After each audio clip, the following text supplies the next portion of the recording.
जिंदगी में कुछ घटनाएं इंसान को नसीहत दे जाती हैं और कुछ घटनाएं इंसान को सदमा दे जाती हैं।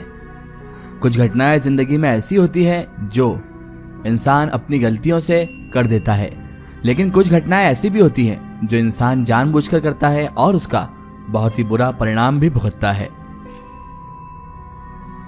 दुनिया में जिस तरह इंसान और हैवान दोनों मौजूद हैं, उसी तरह रूहानी मखलूकात, बुरी आत्माएं, जिन्नात और चुड़ैल, ये सब भी इस दुनिया में मौजूद हैं। लेकिन बस फर्क इतना है कि इंसान हम एक दूसरे को देख सकते हैं, लेकिन हम इन शराई मखलूकात को, जिन्नात को या भूत चुड़ैल को नहीं देख सकते। मैं भी पहले इन सब चीजों पर यकीन नहीं करता था, लेकिन मेरी जिंदगी में एक कहानी मैंने ऐसी देखी जिसे देखकर मुझे यकीन हो गया कि वाकई भूत चुड़ैल और जिन्नात का वजूद भी इस दुनिया में मौजूद है। बात आज से बहुत पहले की है। बचपन से ही मैं गांव देहात में रहता आ रहा हूं। आज भी मैं गांव में ही रहता हूं और खेती किसानी करता हूं। मेरा नाम कृष्णा है और खेती किसानी करने से ही मेरा जीवन यापन होता है। वैसे तो मैं ज्यादातर सब्जी की खेती करता हूं, क्योंकि इसमें मुझे फायदा ज्यादा होता है। जब सब्जी का मौसम होता है तो सब्जी रोप दो और उसे अच्छे मुनाफे में बाजार में बेच दो। मैं किसान हूं, इसलिए खुदरा कारोबार नहीं करता हूं, थोक में सब्जी बेचता हूं, जिसके लिए मुझे मंडी में जाकर पता लगाना पड़ता है कि आज सब्जी का भाव क्या चल रहा है। अगर कोई खरीदार मिल जाए तो ही मैं अगले दिन सब्जी तोड़कर उसे पहुंचा देता हूं। इसमें मुझे नकद रकम मिल जाती है। यही मेरे लिए एक अच्छा काम है जिससे मैं पैसा कमा पाता हूं। वैसे भी मुझे कोई दूसरा काम नहीं आता, सिर्फ खेती किसानी का हुनर है और मुझे यही अच्छा भी लगता है।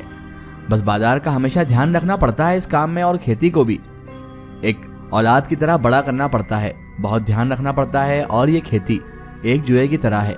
अगर बिन मौसम बरसात हुई तो आपकी खेती तबाह भी हो सकती है।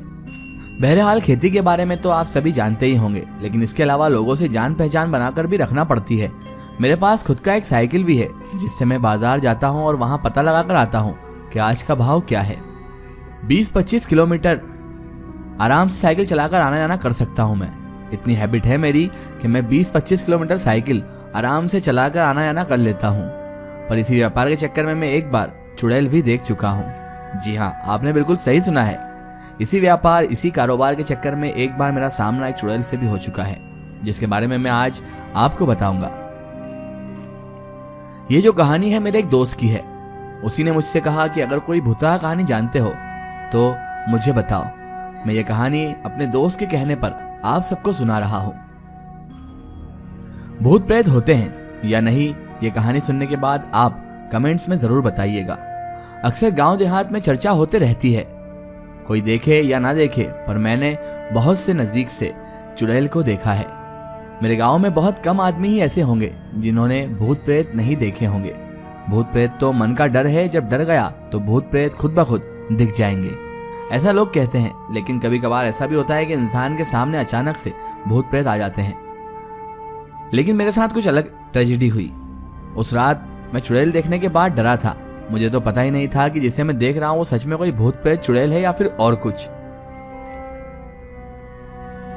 लेकिन जो भी था, बड़ा भयानक और बड़ा खौफनाक था, जिसे देखकर मैं खुद होशो हवास खो बैठा था और मुझे नहीं पता था कि मैं अब जिंदा बचूंगा या नहीं। एक बार की बात है, मैं सौदा तय करने के लिए मार्केट हाट गया हुआ था, यानी कि मंडी गया हुआ था। हाट काफी दूर था, जिस वजह से मैं सुबह ही अपने घर से निकल गया था। वापस आते आते बेड़ा डूब गया और चारों तरफ अंधेरा भी छाने लगा, यानी कि शाम हो चुकी थी, रात तब्दील होने वाली थी। मैं अपने साइकिल से घर की तरफ वापस चला आ रहा था। जब मैं एक जगह से गुजर रहा था तो मैंने देखा कि एक औरत अपने 2 बच्चों के साथ बीच रास्ते से होकर आगे की तरफ बढ़ रही है। एक तो पहले ही एक कच्चा रास्ता और वो भी छोटा सा, उस पर वो तीनों इस तरह से रास्ते पर चल रहे थे कि पूरा का पूरा रास्ता उन्होंने घेर रखा था और पूरा रास्ता घेर कर वो चेन बनाकर चल रहे थे, एक दूसरे का हाथ पकड़कर। उन तीनों को देखकर मैं कुछ दूर से ही अपने साइकिल की घंटी बजाने लगा, पर वो रास्ते से हट ही नहीं रहे थे। मैं जब उसके पास पहुंचा तो मुझे ही अपना साइकिल रास्ते से नीचे उतारना पड़ा। मैं साइकिल नीचे की तरफ उतारा और उस औरत को बहुत ही तेज आवाज में डांटते हुए बोला। मैं उससे बोला कि बहरी हो क्या, जो इतनी देर से घंटी बजा रहा हूं, पर तुम्हें समझ में नहीं आ रहा है? क्या सुनाई नहीं देता तुमको? इतना कहकर मैं सामने से गुजर गया। पर अभी कुछ ही दूर बढ़ा था कि अचानक छपाक सा आवाज आया। जिस रास्ते से मैं आगे बढ़ा था वहीं पर एक बड़ा सा कुआं था। आवाज भी उसी कुएं से आई थी। ऐसा लगा कि कोई बड़ी सी चीज कुएं में गिर गई हो। मैं तुरंत अपना साइकिल घुमाया और कुएं के पास पहुंचा। चारों तरफ खामोशी छाई हुई थी, पर कुएं का पानी अब भी किनारे से टकराकर आवाज कर रहा था। कुएं के अंदर जैसे ही कोई लहर समा चुकी थी। मैंने देखा कि वो तीनों भी सड़क पर नहीं थे। मैं जान गया कि जरूर ये तीनों कुएं में गिर चुके हैं। चारों तरफ अंधेरा छा चुका था। अब मदद के लिए किससे बोला जाए? कुछ भी समझ में नहीं आ रहा था। जिस जगह पर कुआं था ठीक उससे थोड़ा दूर पर एक चौराहा था, जहां पर कुछ दुकानें खुली हुई थी। मैं अपना साइकिल लेकर उस चौराहे के पास गया और हांफते हुए सभी को बताया कि एक औरत और 2 बच्चे कुएं में डूब चुके हैं, चलकर उसे बचाया जाए। उस जगह पर कुछ मेरे जान पहचान के थे। वो मुझे देखते थे कि मैं अपना साइकिल लेकर वहां से कभी कभी पार होता हूं, और उन सभी को मेरे बात पर विश्वास भी हो गया। कोई टॉर्च लेकर तो कोई बड़ा सा बांस लेकर कुएं की तरफ दौड़ने लगे। मैं भी कुएं के पास चला आया। कुएं के चारों तरफ भीड़ जमा हो चुकी थी। टॉर्च जलाकर सभी कुएं में झांकने लगे, पर कुछ दिख नहीं रहा था। फिर उसके बाद एक बड़ा सा बांस लेकर कुएं को हिरने लगे, यानी कि अंदर डालने लगे और हिलाने लगे। बहुत देर तक सभी कुएं को हिरते रहे, पर पता नहीं चल पाया कि अंदर कोई चीज है या नहीं। जब बहुत देर बीत गया तो वहां पर मौजूद सभी लोग बोलने लगे कि तुम सही कह रहे हो या हम सभी से मजाक कर रहे हो। पर मैं तो किसी से मजाक क्यों करता? जो हकीकत है मैंने उन्हें यही बताया था। कुएं के अंदर से कुछ भी नहीं मिला। गांव में भी पता लगवाया गया, पर गांव से भी कोई गायब नहीं था। किसी के गुम होने की कोई खबर नहीं आई। मेरी बहुत बड़ी और भारी बेइज्जती हो गई। मैं घर वापस चला आया, पर मैं पता लगाना चाह रहा था कि किस चीज को मैंने देखा वो क्या था। मुझे अगले सुबह ही पता चल गया कि बहुत दिन पहले उस कुएं में एक औरत अपने 2 बच्चों के साथ डूबकर मर चुकी थी, और मैंने जिस औरत को देखा था वो वास्तव में कोई औरत नहीं बल्कि एक चुड़ैल थी जो बहुत दिन पहले मर चुकी थी। जैसे ही मुझे सच्चाई का एहसास हुआ, सच्चाई के बारे में मालूम पड़ा, तो मेरे बदन के रोंगटे रोंगटे खड़े हो गए और मैं हैरत में पड़ गया कि आखिर यार, कल अगर मैं उस चुड़ैल के चक्कर में फंस जाता तो मेरे साथ क्या होता।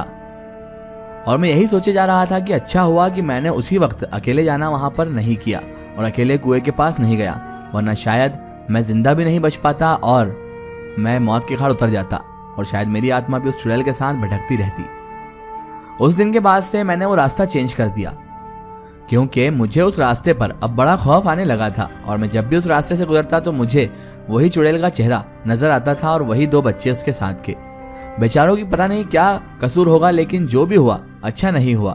आज वो बेमौत मरे तो उनकी आत्मा यहाँ पर भटक रही है, और कोई बेचारा अगर सीधा साधा इंसान हो जो मदद करता हो लोगों की, उसकी तो बैंड ही बज जाए अगर वो मदद करने पहुंच जाए उस चुड़ैल की। तो क्या पता उस चुड़ैल का ये चंगुल होगा जिससे मैं बच निकला, लेकिन हर कोई उस चंगुल से नहीं बच सकता। अगर कोई दयावान शख्स वहां चले जाए और उनको बचाने चले जाए तो वो उसे भी मौत के घाट उतार दे। इसीलिए हमेशा रात के वक्त ज्यादा किसी को ऐसी चीजें दिखे तो उस वक्त अपनी दया को अपने पास रखना चाहिए और सीधे अपने रास्ते निकल जाना चाहिए।